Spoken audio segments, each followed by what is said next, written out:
This is a story about a girl named Akina, who was 22 years old at that time and had just graduated. She is currently an office worker leading a normal life. Akina was already tired of being single all the time. Seeing people around her with their partners made her even sick of it. One day, Akina came across a bizarre advertisement on the internet. She decided to come to the store that was said on the ad to buy her a lover. When she got to the place, the first thing that caught her attention was the colorful billboards and directional sign that pointed the arrow to a quiet, mysteriously small alley.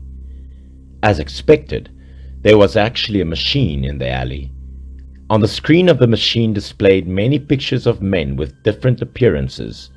Even though things were shown vividly and clearly, she couldn't believe her eyes.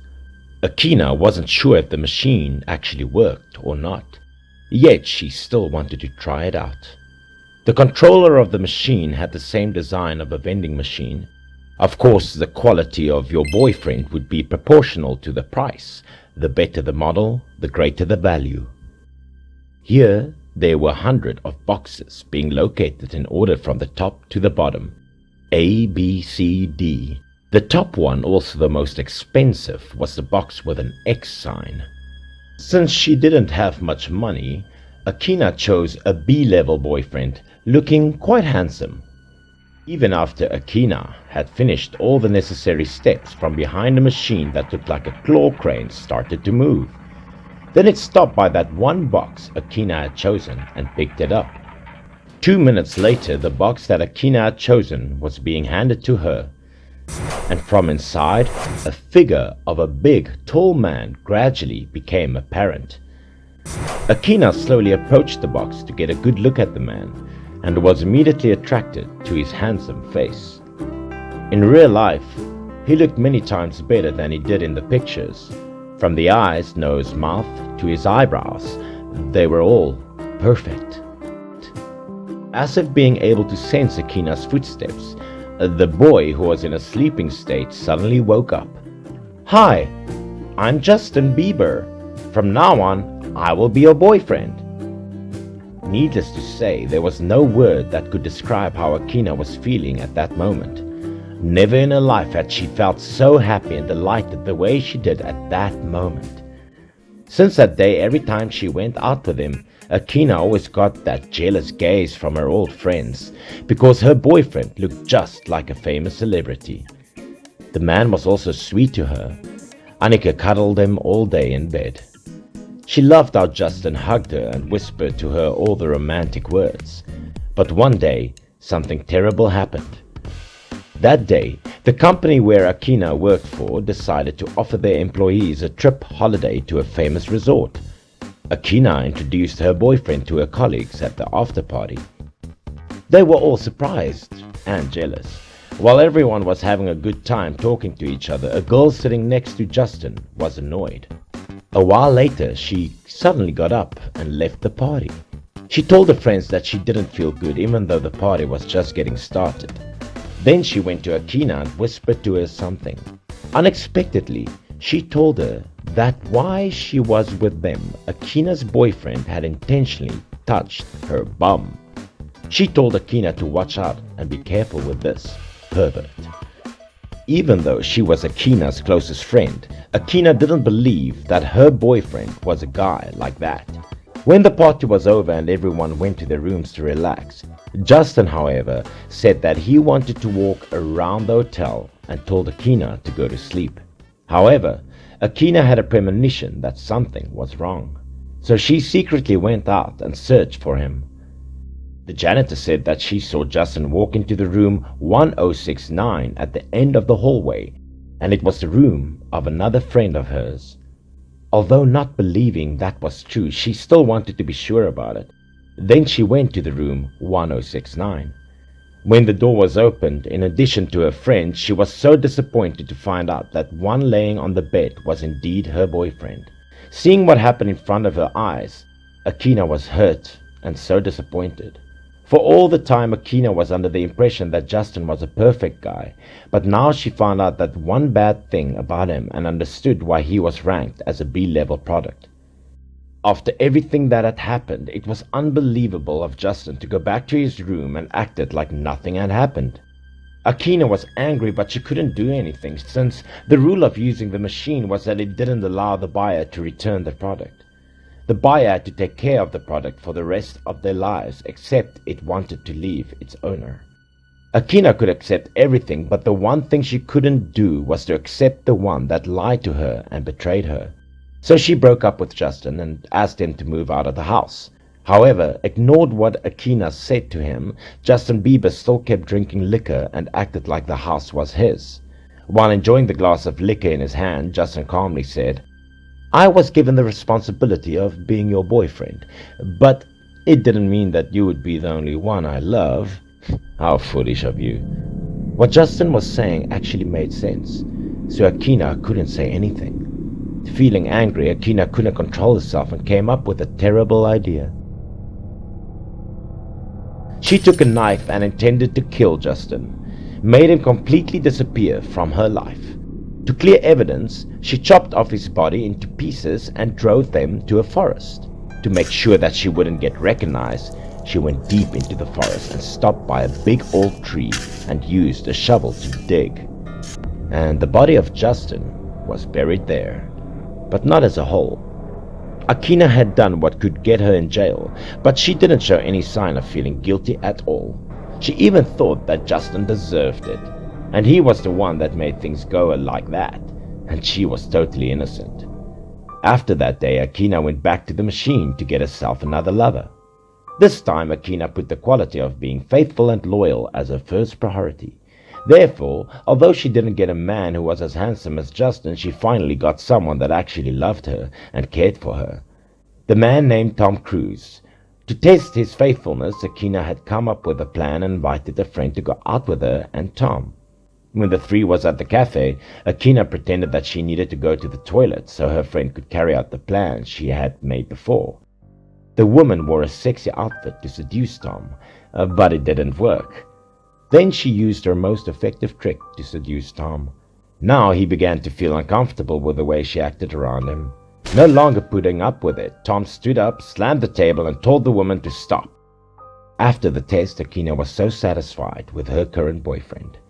Just like a previous relationship, she actually had a happy time with her boyfriend. But the bad cycle didn't end there. Tom couldn't satisfy Akina's sexual desires. Compared to her previous boyfriend, Tom was clumsy and boring. Akina became annoyed at Tom's mushy love for her. Feeling too bored, she told Tom to leave the house. The man was upset and didn't know why Akina treated him like that. However, Tom didn't leave. In fact, he was still trying to be around Akina. That one evening, when Akina was at the library with her friend, suddenly a dark figure appeared behind the door. It was Tom Cruise, her ex-boyfriend. He appeared with a look that couldn't be worse.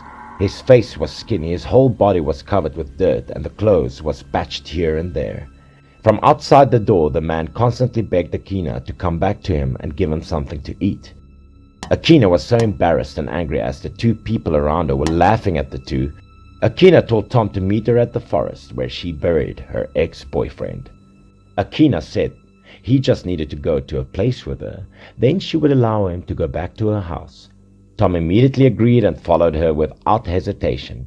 Even when he got to this deserted, quiet forest, he didn't suspect anything at all. And you already know what happened, right? Akina killed Tom and buried him next to her other ex-boyfriend. Just like the last time, Akina was thinking that no one would ever find out about them being killed. So, not feeling guilty, she went back to her house with a knife and a shirt that was covered with blood. Akina had totally become another person. To be more precise, she had become a cold-blooded murderer. As she could still stay calm after brutally murdered people, she turned on the TV and watched the news. At that moment, the news about the murderer was reported and the police were searching for the one that was behind it. Now Akina became scared. Her face went pale and she started trembling. She wondered if the corpses were found or if someone had maybe witnessed her murdering them. Luckily, what happened on the news after calmed her down. She let out a sigh of relief as if it was another murder case and the murderer was a female student who also killed her boyfriend. This made Akina even more sure of her assumptions that the people she killed were just products and killing them wasn't against the law. So a day later, Akina went back to the machine. From that day, Akina had used all her savings to get her the most ideal lover she could find. After constantly being in a relationship with 6 B-level lovers, Akina began to feel bored. What she was looking for was a perfect man, but none of them was flawless. Her latest victim was killed in the living room while the two was having a conversation, just because he told her that he loved his mother more than her. After that, she tried for the A-level lovers, but none of them could satisfy Akina. Eventually, Akina went for the Xbox. Looking at the box in front of her, Akina was so nervous. Not letting Akina wait for any longer, when the box was put on the ground, the X-Man quickly opened the door and stepped out. Seeing those long fingers of her new lover, Akina couldn't be more excited. As expected, Akina was totally right about this guy. He was 1,000 times more good-looking than her first lover. Not just the young girls, even the moms were also attracted to this X-Man. One special thing about Akina's latest boyfriend was that he was a CEO of a company with a salary of tens of thousands of dollars every month. Compared to her ex-lovers, this X-Man was a little bit cold, not showing too much emotion, but he didn't mind spending money for Akina. The day Akina being in a relationship with him was also the day she quit her job. The young businessman gave Akina his credit card so she could buy anything she wanted. However, after a few months being together, Akina noticed something strange about this man. Out of curiosity, one night when X was away, she immediately followed him and watched. He indeed was doing something fishy. Akina was a little bit hesitant. She didn't understand why he would get to his place. Akina followed him to a room. However, when she was watching from outside, what happened after that shocked her. It turned out that X was here to secretly date another girl behind her back. As previously said, Akina extremely hated being betrayed. She couldn't believe that the man she paid the most to have had the flaw that she hated the most.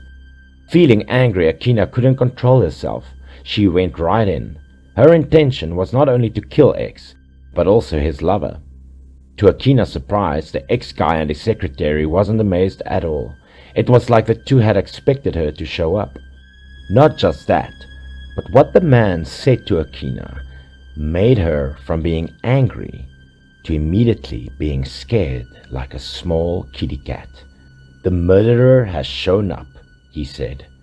Akina couldn't understand why he knew about her wrongdoings. She became scared, her body frozen. The X-Man took advantage of this opportunity, rushed to her and injected some kind of drugs into her neck. When the drugs started kicking in, Akina lost her consciousness. It turned out that the X was the owner of that machine. Lately he had been developing a second one that would focus on those who were being single for too long to get themselves partners. Because of Akina's killing of his products, in order to punish her, now she was being made to become one of those products for the second machine. Akina had a feeling that she was being put in an enclosed space, like a box. A few months later, the machine that sells lovers became popular. Now, together with the male products, the female ones were also added and had attracted many young men. Just like what Akina had seen before, this time the girls were locked up in grey tin boxes and being put in order of grades A, B, C, D, E. Akina was in the bottom one, the lowest level. Because of her appearance and what she had done in the past, she would permanently be locked in that tin box and there would be no one to choose her. This was an invention of the future. The machine would help you to find an ideal lover, but if you don't use it wisely, you will become its product.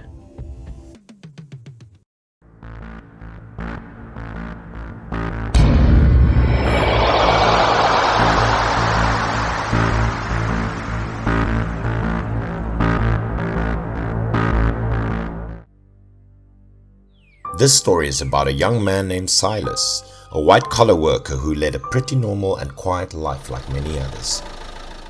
One day while he was in a bar, He unexpectedly made friend with a rich man named Vivian, and the beginning of their friendship had started a new chapter in his life.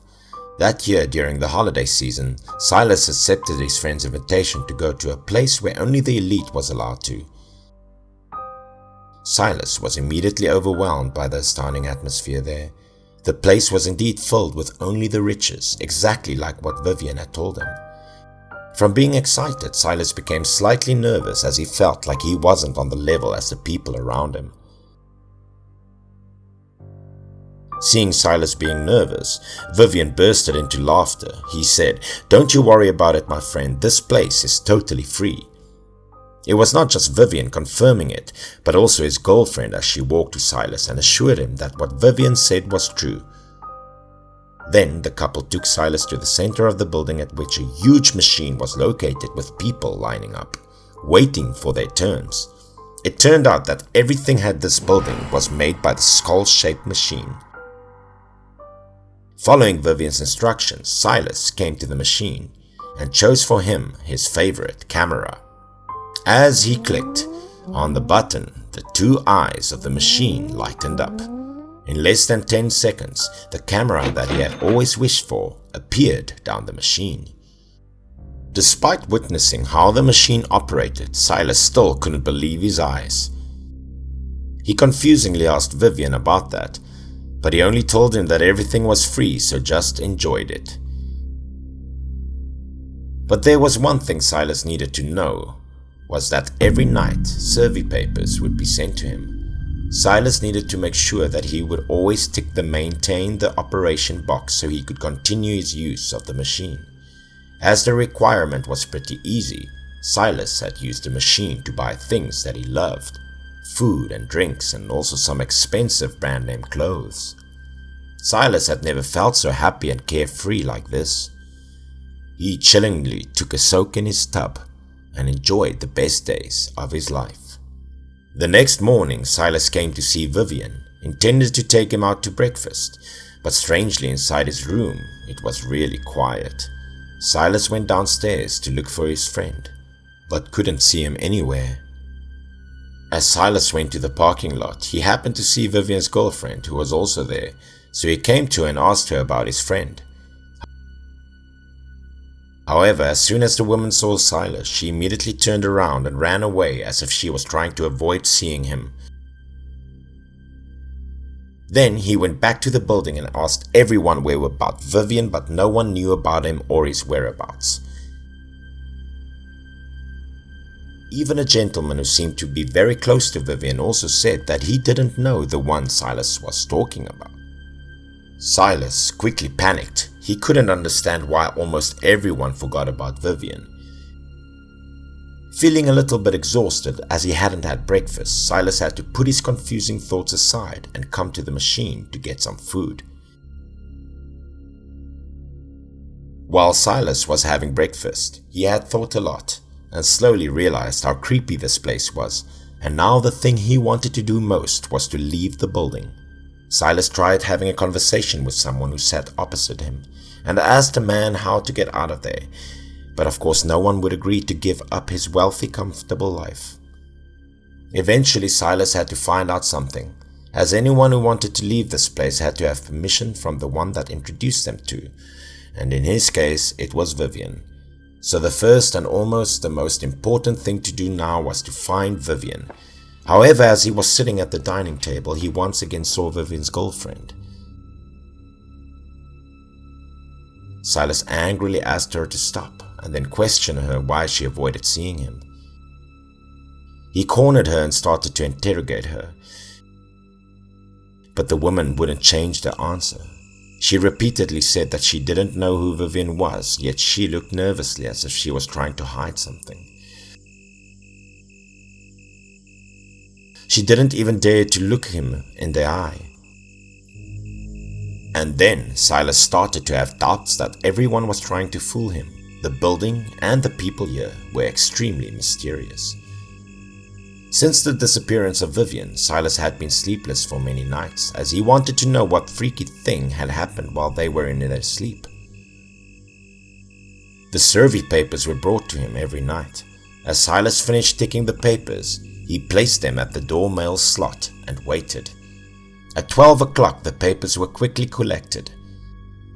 Silas suddenly heard a woman screaming fiercely, which panicked him. Silas plucked up his courage to open the door. Then found out that not only had the papers he placed at the door, but also those from the other rooms were blown to the side by an invisible force.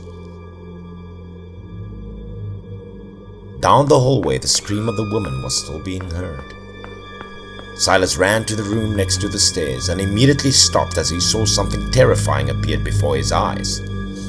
A woman wearing a red dress unknowingly had her belly clamped by a long hook and dragged in mid-air, looking so creepy.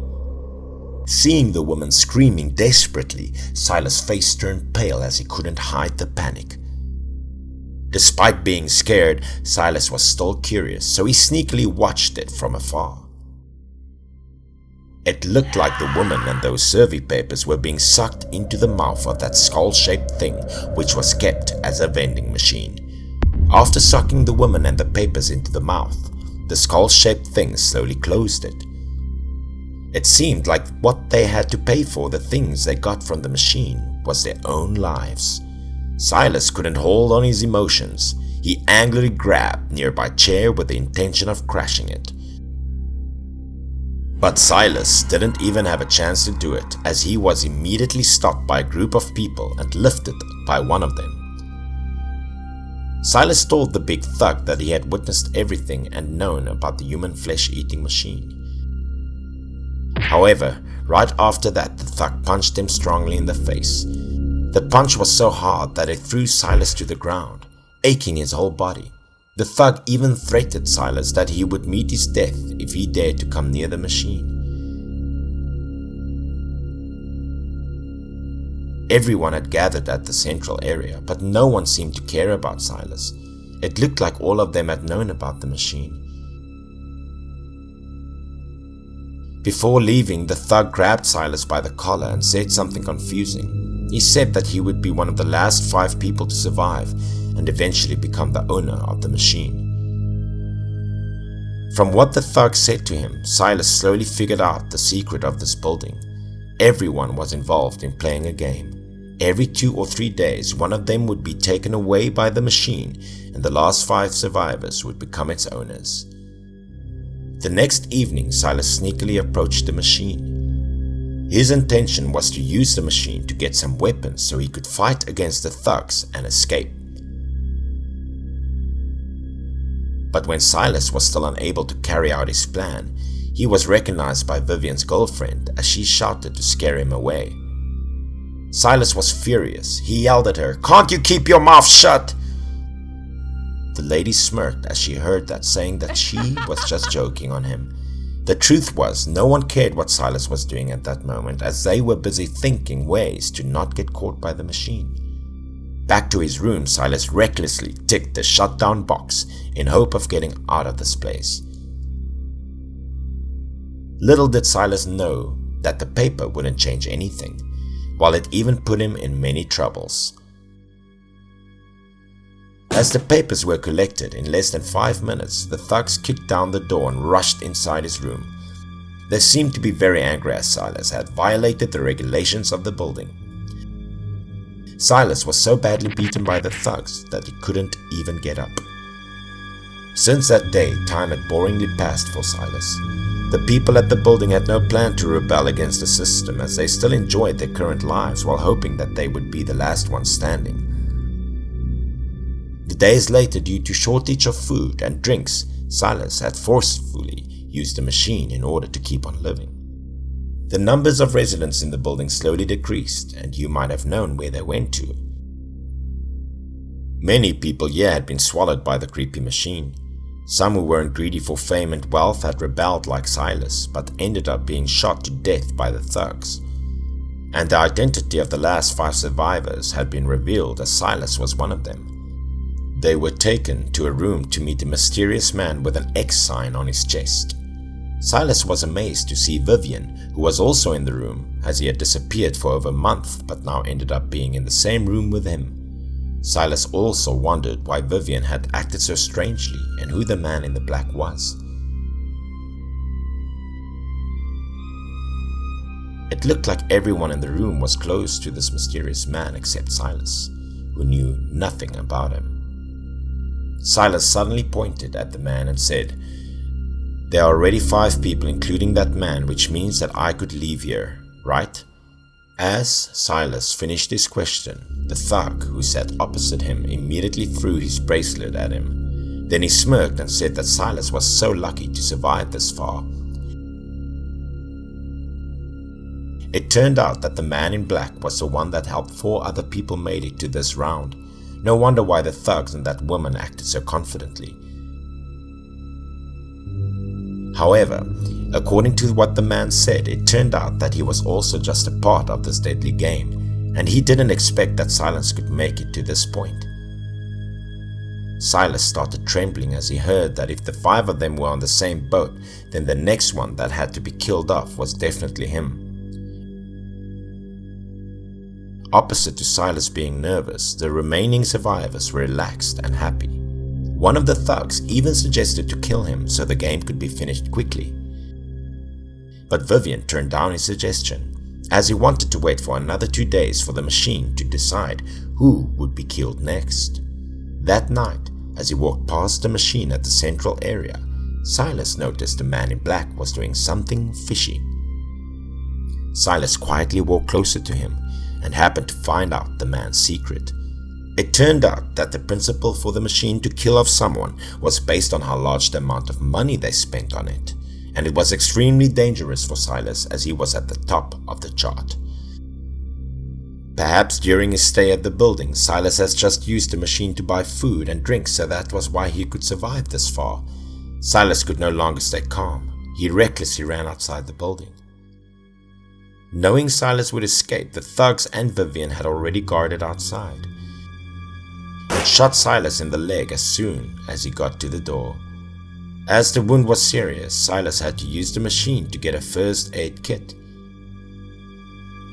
Silas thought to himself, since the money he spent was twice as much as that of those people, then he should spend more on getting his wound treated. That way he could think of other ways to escape. Silas bandaged his wound while trying to make a plan. As Silas glanced at the machine, his eyes suddenly brightened up. Silas pointed at the machine, shouted to the thugs that the man in black was trying to adjust something from the machine so he could take control of it. As the thugs heard him, they looked at the machine, and indeed, the man was doing something fishy. Many gunshots were fired. Silas' plan was to separate the group and make them eliminate each other, but he didn't expect the man would brutally fight back his accomplices. Eventually, the thugs had to unwillingly use the machine to buy medical equipment in order to treat their wounds.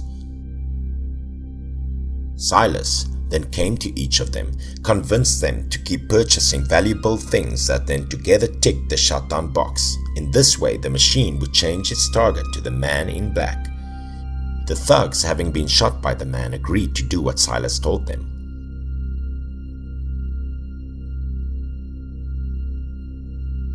That night, they purchased many expensive valuable things and then all ticketed the shutdown box in the survey papers.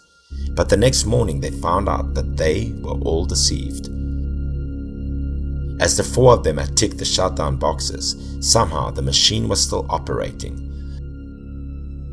It turned out that it wasn't the majority of people who could activate the shutdown of the machine, but all of the survivors unanimously ticking shutdown would stop its operation. At first, Vivian and the thugs thought that it was the man in black who refused to shut down the machine, but then they realized there was something strange. If the man wanted to kill them, why did he just do it right away instead of doing the survey papers? Not waiting for the group to finish their thinking, the mysterious man bursted into laughter. Then he looked at Silas and said, "Ha, you are very smart, kid."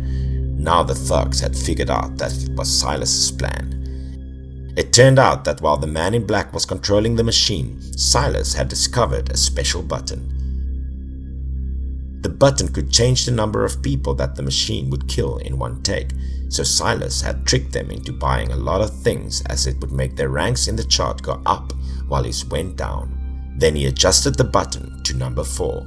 and just like that he could easily eliminate 4 of them simultaneously. Vivian was furious as he heard the explanation from the man. He rushed to beat Silas. But Silas wasn't scared as he knew the machine was still operating and it would swallow Vivian. His prediction was true. In less than a minute the machine let out its hook. Vivian, his girlfriend, and the 2 thugs immediately ran away. But no matter how hard they tried, they would never escape the long hooks from catching them. In just a moment, all of them were caught and swallowed. Silas was satisfied to see it. It seemed like his character had changed. Not only the group of 4 people that he wanted to kill, but also the man in black, as it would help him become the owner of the machine. But as soon as Silas finished his words, he felt a gust of wind. It turned out that the hook was coming at him. It lifted him up. The man in black had secretly adjusted the button to number 5 when Silas didn't pay attention to him, and the one ranked 5th on the chart was no one but Silas. Having finished everything, the man took out his phone and made a call. It sounded like the person on the end of the line was a man with power. All of their inventions were made for human beings to eliminate each other. Those people died not because of the machine, but because of their greediness. At the end of the day, the greatest enemy of a person is actually himself.